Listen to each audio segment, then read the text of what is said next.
le moment exact où le narcissique réalise que tu as commencé à parler, que tu cherches du soutien, que tu nommes ce qu'il t'a fait à quelqu'un d'autre. Ce moment déclenche dans sa psyché quelque chose de très précis que Carl Jung avait documenté sous le concept de la gestion de la persona sociale. Une réponse froide, calculée, qui n'a rien à voir avec la panique désordonnée que tu aurais peut-être espéré voir. Une réponse systématique, préventive, parfois activée bien avant que tu aies dit le premier mot. Et cette réponse explique exactement pourquoi les personnes que tu aimais, celles en qui tu avais confiance, celles dont tu attendais le soutien, ne te croyaient pas. Pas parce qu'elles étaient mauvaises, pas parce qu'elles ne t'aimaient pas, mais parce qu'il avait déjà travaillé le terrain bien avant toi. Et dans les prochaines minutes, tu vas comprendre exactement comment ce mécanisme a fonctionné, pourquoi tu n'aurais pas pu le voir venir, et pourquoi leur non-croyance ne dit rien de la vérité de ce que tu as vécu. Il y a quelque chose que je dois te dire d'emblée, quelque chose que tu mérites d'entendre clairement et sans détour. Écoute-moi bien, car ce que je vais te révéler, personne n'ose le dire vraiment. Cette solitude que tu as ressentie quand tu essayais d'expliquer ce que tu vivais, et que tu voyais le scepticisme dans les yeux de l'autre, quand tu entendais « mais il est tellement gentil » ou « tu dois avoir mal compris » ou « vous avez peut-être juste des problèmes de communication ». Cette solitude-là était peut-être la douleur la plus profonde de toute cette expérience. Parce que la violence de quelqu'un qui te fait du mal en privé est une chose. Mais la solitude de ne pas être cru par ceux que tu aimes, cette double blessure, c'est quelque chose d'autre, entièrement. Et tu mérites de savoir que cette solitude n'était pas le signe que tu exagérais. C'était le résultat d'un processus que lui avait mis en place avec une précision clinique. Tu connais peut-être certaines de ces douleurs. Ce moment où tu as essayé d'expliquer à une amie proche ce que tu vivais et où elle t'a répondu avec cette expression légèrement perplexe, comme si ce que tu décrivais ne correspondait pas à la personne qu'elle connaissait. Ce moment où un membre de ta famille a pris sa défense involontairement parce qu'il avait été si charmant avec eux, si attentionné, si différent avec eux de ce qu'il était avec toi en privé. Ce moment où tu as réalisé que même des personnes qui t'aimaient sincèrement ne pouvaient pas voir ce que toi, tu voyais. Et cette réalisation a produit quelque chose d'extraordinairement douloureux.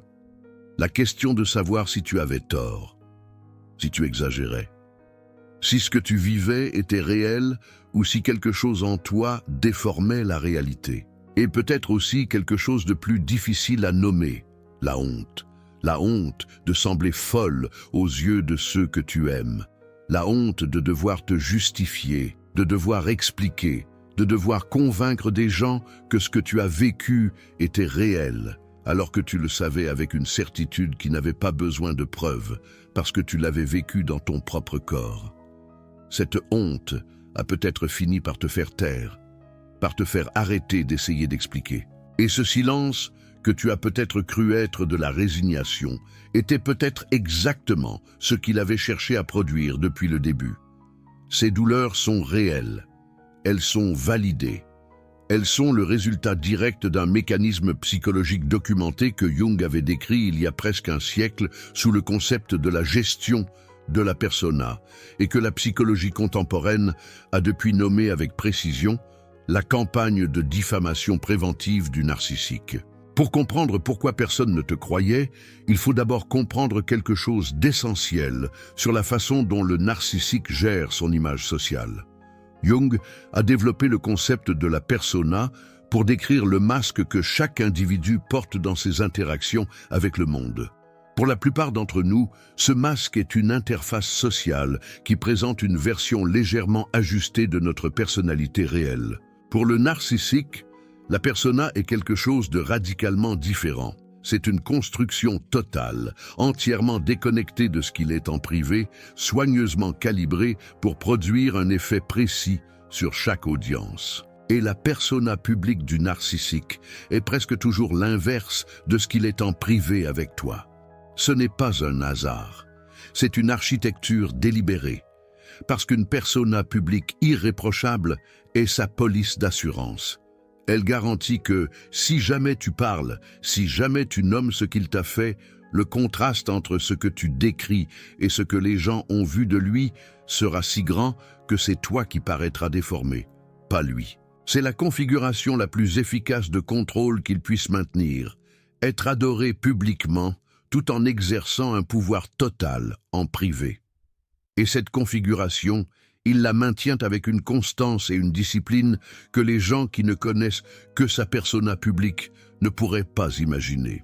Du calme, car ce que je vais te décrire maintenant est la mécanique précise de ce processus en étapes, et le reconnaître est le début de ta libération de la honte. Ce processus fonctionne en plusieurs phases que j'ai maintenant observées avec une régularité clinique absolue dans ma pratique. Et comprendre ces phases te permettra de comprendre rétrospectivement ce qui s'est passé dans ton entourage avec une clarté que tu n'avais peut-être pas à l'époque. La première phase est ce que j'appelle la séduction de l'entourage. Elle commence bien avant que la relation avec toi se détériore, souvent dès les tout premiers temps, parfois dès les premières semaines de la relation. Alors que tu es encore dans la période d'idéalisation, pendant le love bombing, pendant cette phase où tout semble parfait entre vous, lui investit déjà dans les relations périphériques avec une intention que tu n'aurais pas pu percevoir à ce moment-là. Le narcissique investit systématiquement dans la relation avec les personnes qui t'entourent, ton ami proche, ta sœur, tes collègues, les personnes auxquelles tu pourrais naturellement te tourner si quelque chose allait mal. Il est charmant avec elles, attentionné, présent d'une façon qui les impressionne. Il mémorise des détails sur leur vie, pose les bonnes questions, dit les bonnes choses. Et il fait tout cela avec une intention très précise, même si elle n'est pas toujours pleinement consciente. Il construit un crédit auprès de ton entourage, une réserve de bonne opinion qu'il pourra utiliser plus tard si nécessaire. La deuxième phase est le positionnement narratif préventif. C'est peut-être la plus sophistiquée des phases et celle que j'ai le plus souvent observée dans les cas de violence narcissique prolongée.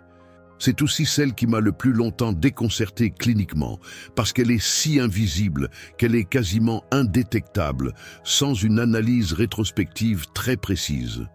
Avant que tu parles, avant que tu cherches du soutien, parfois bien des mois avant, il commence à semer des récits, pas de façon grossière ou évidente, de façon subtile, presque incidente, en mentionnant dans des conversations anodines que tu as tendance à être très sensible, que vous traversez une période difficile, en laissant entendre que tes difficultés émotionnelles compliquent les choses, que tu as parfois du mal à voir les situations de façon objective.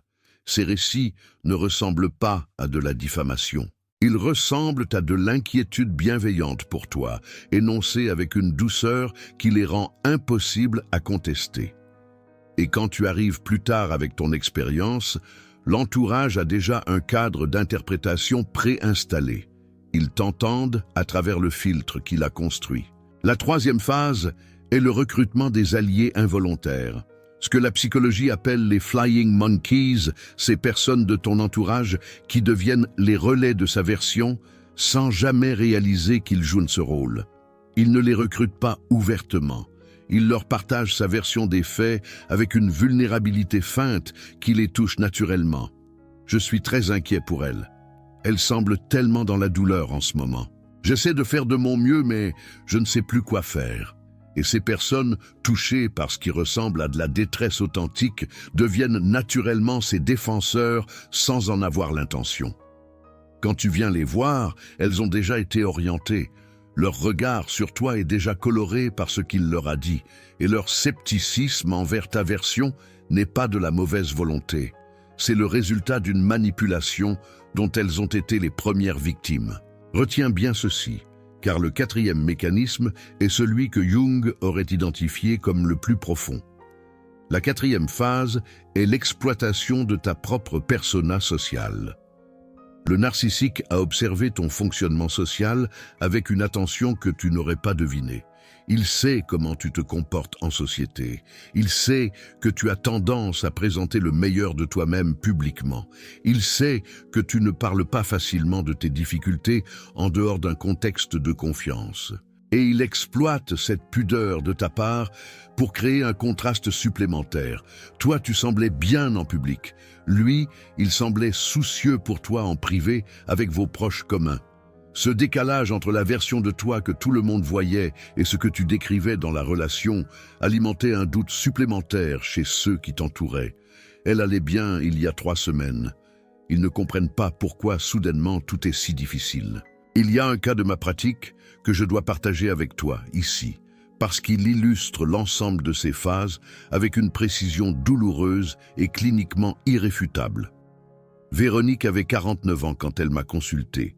15 ans de relations narcissiques, 2 enfants, un mari dont la réputation professionnelle et sociale était impeccable. Et la chose qui l'avait le plus brisé, celle qui avait produit la blessure la plus profonde et la plus longue à guérir, n'était pas les comportements de son mari en privé. C'était le fait que sa propre mère ne la croyait pas. Sa mère, une femme d'une intelligence et d'une sensibilité que Véronique décrivait avec une tendresse évidente, était convaincue que son mari était un homme bien qui avait du mal avec la personnalité difficile de sa fille. Et Véronique m'a dit quelque chose que je n'oublierai jamais.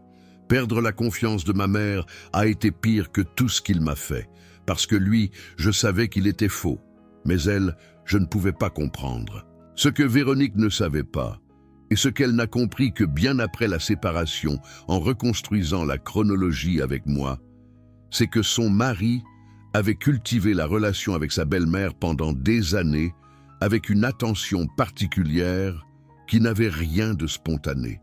Il était celui qui l'appelait pour son anniversaire, celui qui lui envoyait des messages pour prendre de ses nouvelles. Celui qui, dans les conversations à 3, semblait si patient avec Véronique, si compréhensif face à ce qu'il présentait comme ses difficultés émotionnelles. Et quand Véronique avait finalement commencé à parler, sa mère avait déjà un rapport émotionnel avec lui qui rendait sa version plus accessible que celle de sa fille. En 15 ans de pratique clinique avec des survivants de violences narcissiques, j'ai observé quelque chose qui m'a profondément touché.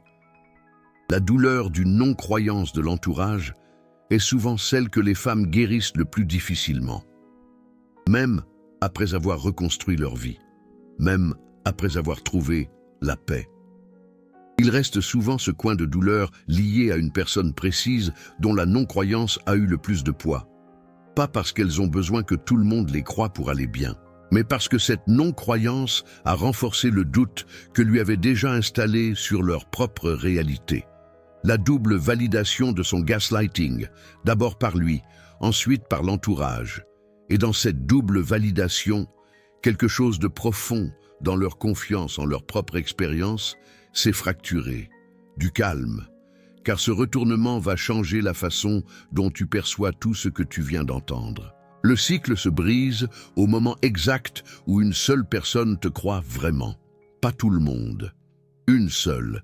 Et j'insiste sur ce point parce que l'une des erreurs les plus courantes dans la reconstruction après une relation narcissique est de croire qu'on a besoin que l'ensemble de l'entourage se réaligne sur la vérité avant de pouvoir commencer à guérir.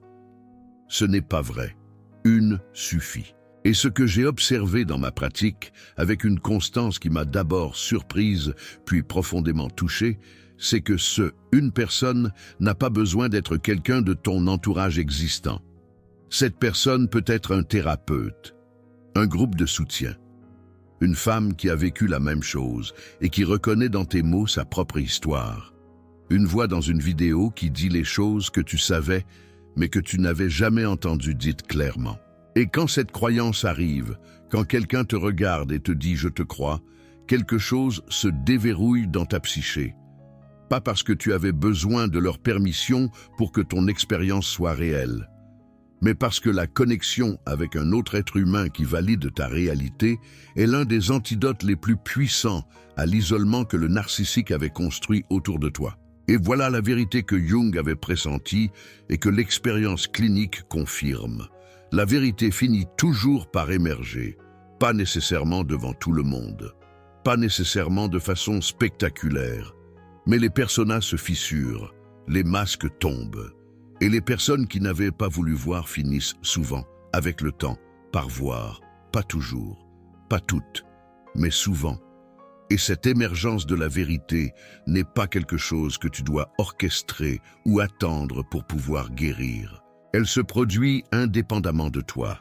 Ta guérison n'a pas besoin d'attendre que tout le monde croie. Ta guérison a besoin que toi, tu te crois. Et ça, personne ne peut te l'enlever, pas même lui, pas même ceux qui ne t'ont pas cru. Quand j'ai traversé ma propre expérience, ce qui m'a le plus brisé n'était pas non plus ses comportements. C'était la sensation d'être seul dans ma réalité. De voir les gens que j'aimais parler de lui avec chaleur et respect et de ne pas pouvoir les rejoindre dans cette chaleur, parce que ce qu'ils voyaient n'était pas ce que je connaissais. Et ce n'est qu'en comprenant le mécanisme de la persona narcissique, ce qu'il avait construit, comment il l'avait construit et pourquoi, que j'ai cessé d'avoir besoin de leurs croyances pour me faire confiance à moi-même. Le Super Thanks, là en bas, n'est pas seulement un soutien financier. C'est ton geste qui dit que la prochaine femme qui entend « mais il est tellement gentil avec moi » et qui se sent seule dans sa réalité, qui se demande si elle invente, qui a honte d'avoir l'air folle, doit pouvoir trouver cette vidéo et comprendre que cette solitude n'est pas le signe qu'elle exagère. C'est le résultat d'une architecture qu'il avait construite. Jung croyait que la conscience de soi est le premier pas vers la guérison. Chaque Super Thanks envoie cette conscience plus loin dans le monde. Tu n'es pas seulement spectatrice, tu es gardienne de ces vérités pour celles qui en ont le plus besoin. Et maintenant, les outils concrets. Parce que comprendre pourquoi personne ne te croyait est une révélation importante. Mais savoir quoi faire de ce non-croyance, comment ne plus en avoir besoin pour valider ta réalité, comment trouver les personnes qui peuvent vraiment t'entendre et comment te reconstruire une communauté de confiance, c'est là que ta vie recommence. Le premier outil est la distinction entre croyances nécessaires et croyances souhaitées. L'une des séquelles les plus persistantes de l'expérience narcissique est la confusion entre ces deux choses. Ta réalité n'a pas besoin que quelqu'un d'autre la valide pour être réelle. Ce que tu as vécu est arrivé, indépendamment du fait que quelqu'un l'ait vu ou pas. La croyance des autres est souhaitable. Elle est douce, elle est réparatrice. Mais elle n'est pas la condition de la vérité de ton expérience. Et pratiquer cette distinction, la répéter à toi-même dans les moments où le manque de croyance revient te faire douter, est l'un des actes les plus fondamentaux de reconstruction que tu puisses faire. Je me crois. Ce que j'ai vécu est réel. La croyance des autres est belle quand elle arrive, et mon expérience existe sans elle. Le deuxième outil est la sélection des confidents par critères et non plus par proximité affective. Parce qu'après une relation narcissique, le réflexe naturel est de se tourner vers les personnes les plus proches, celles avec qui on a le plus de liens affectifs. Mais ce ne sont pas toujours celles qui ont la capacité d'entendre. Et cette distinction entre les personnes qu'on aime et les personnes qui peuvent nous entendre sur cette expérience précise est fondamentale. Après une relation narcissique, le désir de raconter, de partager, de trouver du soutien est naturel et sain. Mais la façon dont tu choisis à qui tu te confies peut faire une différence significative dans ta guérison. Il existe des personnes dans ton entourage qui ont la capacité d'entendre des réalités complexes et nuancées sans avoir besoin de les simplifier ou de prendre un parti immédiat. Ce sont des personnes qui t'ont déjà montré cette capacité dans d'autres contextes.